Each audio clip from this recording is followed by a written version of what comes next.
Bismillahirrahmanirrahim. Deməli, bundan əvvəlki hədisdə kafirin qəbirdə halı haqqında danışdıq. İndi isə müminin qəbirdə halı haqqında danışaq.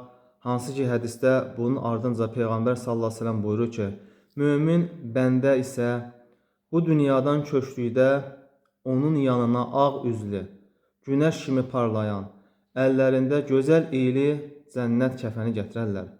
Ölüm mələyi müminin başının üzərində oturaraq deyər, ey gözəl ruh, çıx. Müminin ruhu qabın ağzından suyun axdığı kimi rahatlıqla çıxar və göyün qapıları onun üzərinə açılar. Mələklər onu səmaya qaldıraraq, digər səmadakı mələklər, bu gözəl nəfs kimindir deyər.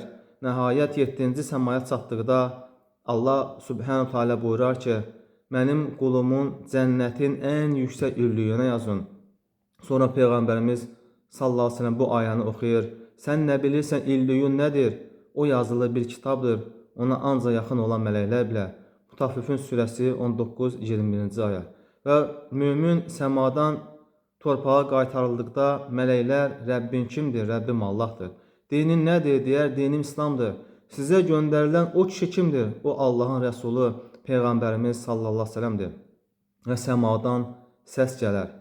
Qulum doğru söylədi və qəbri göz görən məsafəyə qədər genişlənər.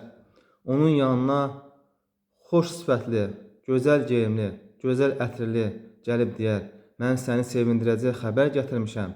Mömin təəccüblə, sən kimsən? O deyər, mən sənin salih əməlinəm.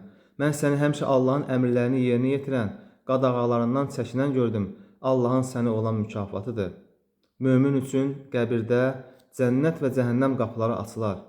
Əgər sən Allaha asi olsaydın, cəhənnəm sənin olardı. Lakin Allah səni oranı cənnət ilə əvəz etdi. Müminin qəbirdə cənnətdəki yerini gördükdə, ya Rəbbim, qiyamət günü tez gəlsin. Bu da müminin bu dünyadan köçən halı. Allah Teala bizi qəbir azabından qorusun. Qəbirdə Rəbbin kimdir, dinin nədir, Peyğəmbərin kimdir?